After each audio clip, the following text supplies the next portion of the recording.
Hello दोस्तों, मैं मुमताज़ आप सभी का स्वागत करता हूँ मुमताज़ एकेडमी में।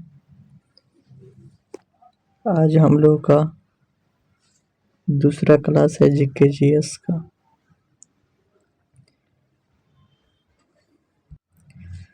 यह क्लास बीपीएससी टीआरई 4.0, 5.0 या फिर BPSC TRE ADO SSC BSSC जितने भी एग्ज़ाम हैं जिसमें जीके जीएस पूछा जाता है उसके लिए बहुत ही इम्पोर्टेंट क्लास है। आज हम लोग चर्चा करेंगे साइंस का क्वेश्चन जो बीपीएससी टीआरई के द्वारा लिया गया है। उस सभी क्वेश्चन का विशेष एक्सप्लेनेशन के साथ आज हम लोग करेंगे। चलते हैं क्वेश्चन पे। क्वेश्चन फर्स्ट नंबर क्वेश्चन कह रहा है, हवा में नमी को मापने के लिए निम्नलिखित में से किस उपकरण का उपयोग किया जाता है। ऑप्शन है एरोमीटर, ऑप्शन बी है हाइड्रोमीटर, ऑप्शन सी है हाइग्रोमीटर।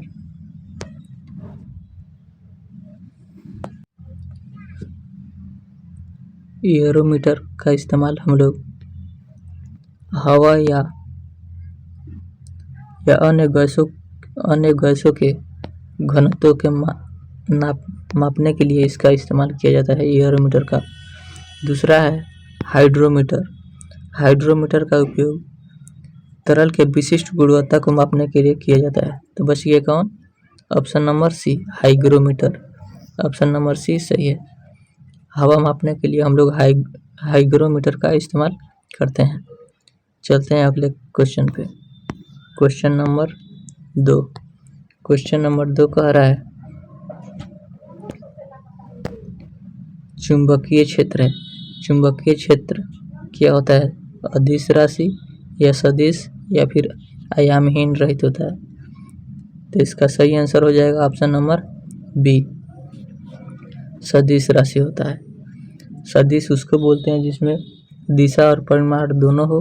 अदिश उसको बोलते हैं जिसमें परिमाण हो लेकिन दिशा न हो। चुंबक के बारे में कुछ सामान्य जानकारी भी रखना बहुत ही जरूरी है। जैसे मान लिया जाइए हमारा चुंबक हो गया, एक इसका पोल होता है, एक होता है नॉर्थ पोल और दूसरा होता है साउथ पोल। नॉर्थ वाला पे होता है पॉजिटिव और साउथ वाला पे होता है नेगेटिव। ये जो चुंबक का जो विशेष गुण होता है वो शुरू में नहीं होता है, वो लगभग दोनों तरफ से लगभग 8% को छोड़कर होता है, यानी कि बीच में रहता है 84% बीच में। जो हमारा नॉर्थ पोल है फिर दूसरे चुंबक से अगर नॉर्थ पोल के साथ ले जाएंगे तो हमारा प्रतिकर्षण करेगा। और जो साउथ से नॉर्थ है वो हमारा आकर्षण करेगा और साउथ पोल हमारा ये भी प्रतिकर्षण करेगा। यानी समान पोल वाले प्रतिकर्षित करते हैं और असमान पोल वाले आकर्षित करते हैं।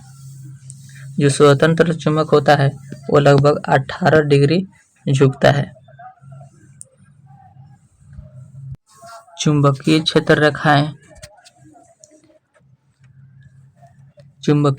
रेखाएं नॉर्थ से साउथ की तरफ जाती है। नॉर्थ से साउथ की तरफ जाता है। जो इसके अंदर है वो साउथ से नॉर्थ की तरफ जाता है। अंदर साउथ से नॉर्थ और बाहर नॉर्थ से साउथ की तरफ जाता है। जो हमारा चुंबक का सबसे ज़्यादा शक्तिशाली ध्रुव पे होता है, नॉर्थ पोल और साउथ पोल के पास होता है। चलते हैं अगले क्वेश्चन पे।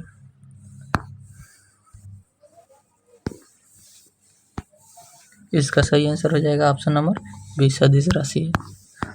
अगला क्वेश्चन कह रहा है, निम्नलिखित में से कौन सा सबसे कम घर्षण उत्पन्न करता है। ये हो जाएगा हमारा लोटनी घर्षण। दो सतहों के बीच लगने वाले बल को घर्षण बल के नाम से जानते हैं। सबसे ज़्यादा मजबूत होता है स्थैतिक घर्षण, उसके बाद आता है सर्पी घर्षण, तीसरे नंबर पे आता है लोटनी घर्षण। स्थैतिक घर्षण का उदाहरण, जैसे मान लो कोई वस्तु टेबल पर रखा गया है तो हमारा हो जाएगा स्थैतिक घर्षण। अगर कोई वस्तु फिसल रहा है तो उसको बोलते हैं सर्पी घर्षण। तीसरा हो गया लोटनी घर्षण, जैसे कोई गेंद डुगर रहा है, जैसे साइकिल का चक्का चलता है, वो हमारा हो जाएगा लोटनी घर्षण। चलते हैं अगले क्वेश्चन पे। अगला क्वेश्चन कह रहा है निम्नलिखित में से कौन सा न्यूटन के गति के तीसरा नियम का उपयोग करता है। कह रहा है निम्नलिखित में से कौन सा न्यूटन के गति के तीसरे नियम का उपयोग करता है। ये तीरंदाजी भी करता है, अंतरिक्ष रॉकेट भी करता है, तो इसका सही आंसर हो जाएगा उपयुक्त में से एक से अधिक। न्यूटन ने प्रमुख 3 नियम दिए हैं। पहला नियम से मिलता है हमें, पहला नियम है जड़त्व का नियम, यानी कि कोई भी वस्तु अगर स्थिर अवस्था में है तो स्थिर अवस्था में ही रहेगा, अगर कोई वस्तु गतिशील है तो गतिशील ही रहेगा जब तक कि कोई अन्य बल न लगाया जाए। दूसरा नियम से मिलता है बल की परिभाषा F=ma। तीसरा है विपरीत प्रतिक्रिया के बराबर विपरीत प्रतिक्रिया, यानी कि कोई भी वस्तु किसी पे जितना बल से इधर से धक्का देगा उतना ही दूसरा वस्तु भी उतना ही बल से इधर भी धक्का देगा।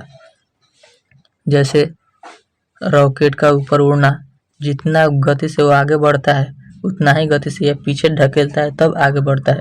जैसे किसी गेंद को दीवार पर मारना, या फिर जब बंदूक चलाया जाता है तो जितना तेज से गोली आगे बढ़ती है उतना ही बंदूक क्या करता है, पीछे धक्का देता है। या फिर नाव पे हम लोग जब बैठते हैं, अगर नाव के एक सिरे से अगर कोई व्यक्ति आगे की तरफ छलांग मारता है तो नाव हमारा पीछे की तरफ चला जाता है। ये हमारा हो गया तीसरा नियम। चलते हैं अगला क्वेश्चन। इसका सही आंसर हो जाएगा ऑप्शन नंबर डी, उपयुक्त में से एक से अधिक। अगला क्वेश्चन है मानव कान की श्रवण परास कितना होता है। ये हमारा होता है 20 हर्ट्ज से लेकर 20,000 हर्ट्ज के बीच में। जो 20 हर्ट्ज से नीचे होता है वो होता है अवश्रव, और जो 20,000 से अधिक होता है वो होता है पराश्रव। पराश्रव्य का उपयोग डॉल्फिन और चमगादड़ करते हैं, और जो अवश्रव है ये अवश्रव कुत्ता बिल्ली ये सब आदि ये सब सुन सकते हैं। मानव इसे ना ही 20 हर्ट्ज से नीचे सुन सकता है और ना ही 20,000 से ऊपर सुन सकता है। चलते हैं अगला क्वेश्चन। अगला क्वेश्चन कह रहा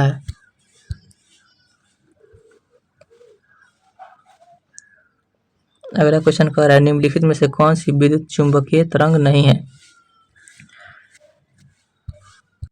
ऑप्शन है गामा तरंग, ऑप्शन बी है अल्फा तरंग, ऑप्शन सी है x-ray. Option number A gamma तरंग विद्युत चुंबकीय तरंग है और एक्सरे विद्युत चुंबकीय तरंग है। ऑप्शन नंबर बी अल्फा किरण, ये हमारा विद्युत चुंबकीय तरंग नहीं है, तो इसका सही आंसर हो जाएगा ऑप्शन नंबर बी। चलते हैं अगले क्वेश्चन। इसमें एक्सरे का उपयोग जब किसी व्यक्ति का हाथ टूटता है तो उसके जांच के लिए किया जाता है। चलते हैं अगले क्वेश्चन। अगला क्वेश्चन कह रहा है प्रकाश तरंगे किस प्रकार की तरंगे हैं। प्रकाश तरंगे हमारा अनुप्रस्थ तरंगे भी होती है, अनुदैर्ध्य नहीं होता है, और विद्युत चुंबकीय तरंग भी होती है। तो इसका सही आंसर हो जाएगा उपयुक्त में से एक से अधिक। प्रकाश वह तरंग है जिसके माध्यम से प्रकाश वह ऊर्जा है जिसके माध्यम से किसी वस्तु को हम लोग देखते हैं। चलते हैं अगले क्वेश्चन के पास। अगला क्वेश्चन कह रहा है निम्नलिखित में से किसमें उच्चतम ऊर्जा होती है। तो उच्चतम ऊर्जा के लिए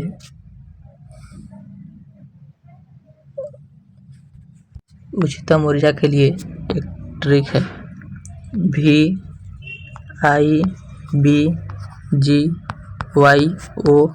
और R, यानी इधर सबसे ज़्यादा ऊर्जा इधर रहेगा और सबसे कम इधर, यानी सबसे ज़्यादा वायलेट यानी बैगनी के पास रहेगा, उसके बाद इंडिगो, उसके बाद ब्लू, उसके बाद ग्रीन, उसके बाद येलो, उसके बाद ऑरेंज, सबसे कम ऊर्जा रहता है रेड के पास। तो इसमें कह निम्नलिखित में से कौन है, तो इसका सही आंसर हो जाएगा ना ही बैगनी है, ना ही इंडिगो है और ना ही उसके बाद क्या है ब्लू है। तो इसका सही आंसर हो जाएगा ऑप्शन नंबर बी। चलते हैं अगले क्वेश्चन। अगला क्वेश्चन कह रहा है एक उत्तल लेंस की फोकस दूरी FL = 10 सेंटीमीटर है, तो पानी में इसे डुबोने पर कार्य करेगा किसके, मतलब कैसा कार्य करेगा, ये काम करेगा F 10 सेंटीमीटर से अधिक होगा और ये उत्तल लेंस की तरफ काम करेगा। Option number C answer. चलते हैं अगले क्वेश्चन। अगला क्वेश्चन कह रहा है हालांकि दृश्य प्रकाश में जल पारदर्शक होता है, दूरस्थ वस्तुओं को जल की महीन बूंदों से निर्मित कोहरे में नहीं देखा जा सकता है। यह इसलिए होता है क्योंकि अधिकतम प्रकाश बिखर कर आभासी अस्पष्टता निर्मित करता है। Option number B. चलते हैं अगले क्वेश्चन। अगला क्वेश्चन कह रहा है एक वर्णिक प्रकाश एक माध्यम से दूसरे माध्यम में प्रवेश करता है तो निम्नलिखित में से कौन सा नहीं बदलता है। इसका आयाम बदलता है, वेग बदलता है और आवृत्ति नहीं बदलती है। चलते हैं अगले क्वेश्चन। अगला क्वेश्चन कह रहा है दो कैंडेला का एक समदिग्ध स्रोत जितना प्रकाश फ्लक्स पैदा करता है वो है। इसका सही आंसर हो जाएगा 8 पाई ल्यूमेन। चलते हैं अगला क्वेश्चन। अगला क्वेश्चन कह रहा है प्रिज्म द्वारा श्वेत प्रकाश के प्रकीर्णन में कौन सा रंग अधिकतम विचलित होता है। ये हमारा होता है बैगनी और सबसे कम विचलित रेड होता है और बीच में ग्रीन रहता है। जब हम लोग श्वेत प्रकाश को जब प्रिज्म से गुजारते हैं तो ये 7 रंगों में विभक्त हो जाता है। 6 7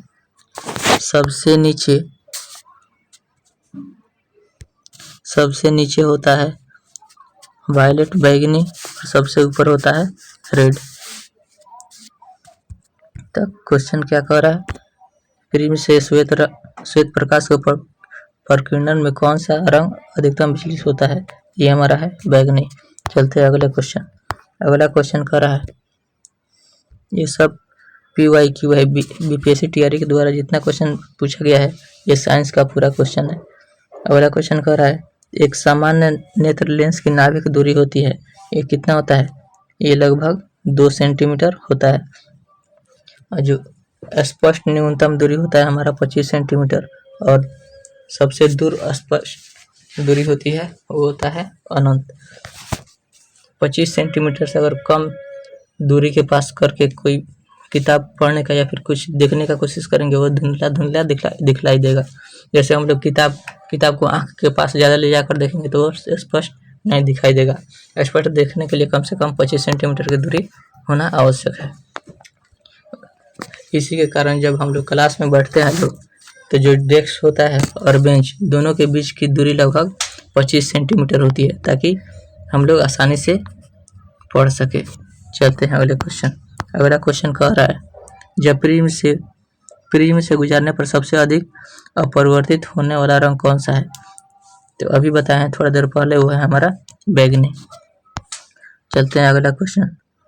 अगला क्वेश्चन कह रहा है रासायनिक गुणों को अपरिवर्तित रखते हुए एक परमाणु के नाभिक में जोड़े जाने वाले कण है वो हमारा है न्यूट्रॉन। चलते हैं अगले क्वेश्चन। अगला क्वेश्चन कह रहा है अगला क्वेश्चन कह रहा है ओम के नियम के सत्यापन के लिए ध्यान में रखने वाली बात है। ये हमारा है वोल्टमीटर को श्रेणी क्रम में जोड़ा जाना चाहिए, नहीं। ऑप्शन नंबर 1 कह रहा है ए मीटर और वोल्टमीटर को श्रेणी क्रम में जोड़ा जाना चाहिए, नहीं। ऑप्शन नंबर बी कह रहा है ए मीटर को श्रेणी क्रम में और वोल्टमीटर को समानांतर क्रम में जोड़ा जाना चाहिए, ये सही है। Option number B. चलते हैं अगले क्वेश्चन। अगला क्वेश्चन कह रहा है विद्युत विभव को मापने के लिए किस उपकरण का उपयोग किया जाता है। विद्युत विभव को मापने के लिए गैल्वेनोमीटर और वोल्टमीटर का उपयोग किया जाता है। तो इसका सही आंसर हो जाएगा उपयुक्त में से एक से अधिक। चलते हैं अगला क्वेश्चन। अगला क्वेश्चन कह रहा है कि किस तापमान पर लौह चुंबकीय पदार्थ अनुचुंबकीय में बदल जाता है। ये हमारा बदल जाता है क्यूरी ताप पर। चलते हैं अगला क्वेश्चन। क्यूरी ताप उसे कहते हैं, क्यूरी तापमान उसे कहते हैं जहाँ पे वह क्यूरी तापमान वह तापमान है जिस पर एक चुंबकीय पदार्थ अपने चुंबकीय गुणों में तेजी से बदलाव करता है। चलते हैं अगला क्वेश्चन। अगला क्वेश्चन कह रहा है निम्नलिखित में से कौन सी अनोन्य क्रिया सबसे क्षीण है, यानी सबसे कमजोर कौन सा है। विद्युत चुंबकीय तरंग, नहीं। स्थिर विद्युत, नहीं।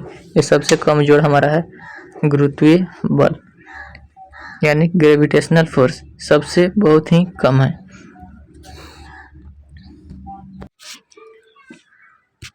इसका सही आंसर है गुरुत्वीय त्वरण। चलते हैं अगले क्वेश्चन पे। अगला क्वेश्चन कह रहा है कि विद्युत चुंबक का कोर बनाने के लिए सामान्यतः उपयोग किए जाने वाला सामग्री कौन सा है। सामग्री है, इसका सही आंसर हो जाएगा नरम लोहा। विद्युत चुंबक का कोर बनाने के लिए सामान्यतः उपयोग किए जाने वाली सामग्री नरम लोहा होता है। कुंडली के अंदर का नरम लोहा चुंबकीय क्षेत्र को मजबूत बनाता है, क्योंकि जब कुंडली में करंट प्रवाहित होता है तो यह स्वयं चुंबक बन जाता है। इसके अलावा जैसे ही धारा प्रवाहित होना बंद हो जाता है तो यह अपना चुंबकत्व खो देता है, यह एक अस्थायी चुंबक बनता है। इस प्रकार बिजली के माध्यम से प्रेरित चुंबकत्व को चालू और बंद बटन को स्विच करके नियंत्रित भी किया जा सकता है। चलते अगले क्वेश्चन। अगला क्वेश्चन कह रहा है रेडियोधर्मी तत्व द्वारा उत्सर्जित निम्नलिखित में से कौन सा एक धनात्मक रूप से आवेशित कण है। धनावेशित अल्फा हो गया हमारा प्लस, बीटा हो गया माइनस, और गामा हमारा होता है न्यूट्रल जो कि 0। जैसे हम लोग गणित में भी पढ़ते थे, जब दो मूल आता था एक अल्फा लेते थे एक और एक बीटा, सेम उसी के प्रकार हम लोग भी इसे भी याद कर सकते हैं। अल्फा पे रहता है प्लस और बीटा माइनस, गामा वो 0 रहता है, यानी आवेश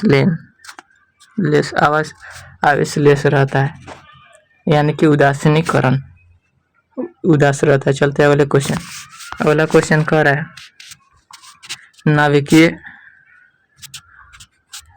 नाभिकीय रिएक्टरों में D2O का उपयोग किया जाता है।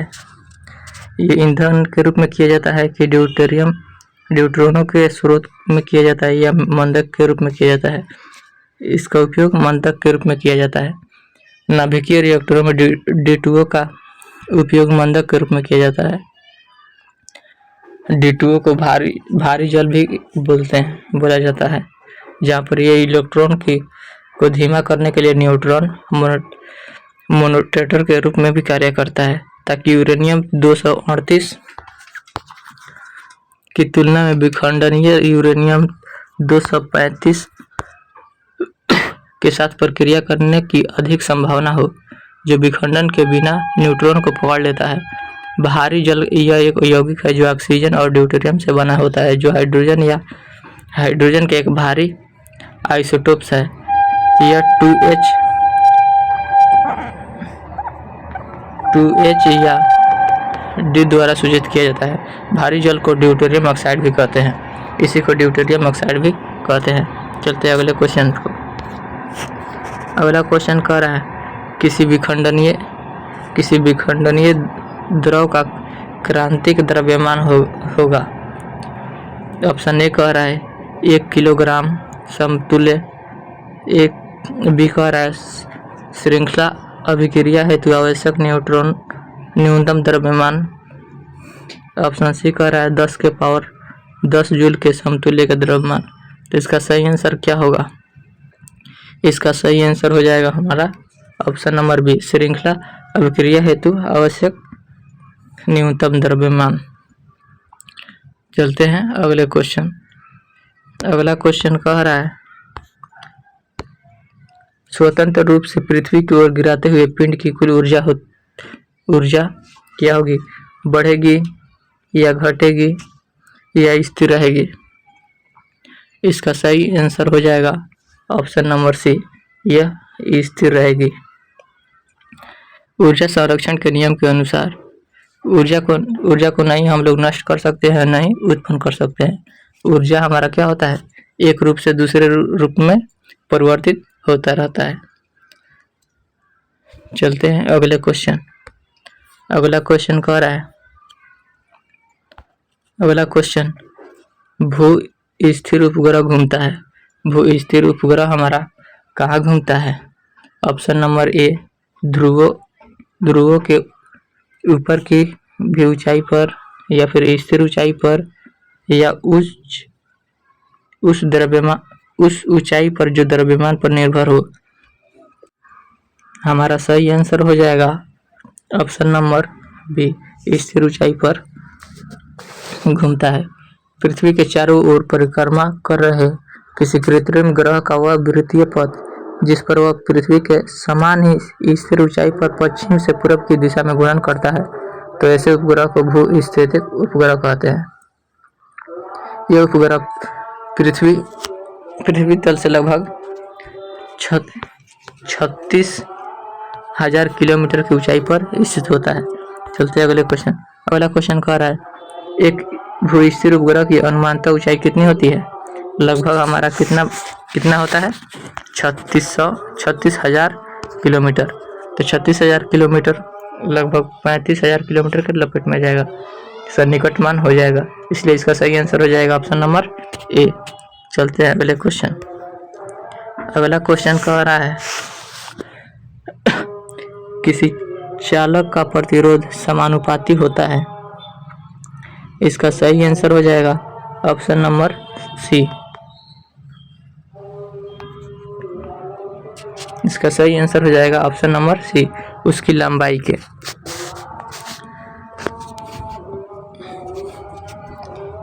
चलते हैं अगले क्वेश्चन। अगला क्वेश्चन कह रहा है विंडो या घरेलू क्लीनर या परफ्यूम प्रेशर के रूप में इस्तेमाल किए जाने वाली स्प्रे बोतल निम्नलिखित में से किस सिद्धांत पर काम करती है? ऑप्शन ए कह रहा है केशिका क्रिया द्वारा, बी कह रहा है बर्नौली का सिद्धांत, सी कह रहा है पास्कल का नियम के अनुसार। केशिका की क्रिया,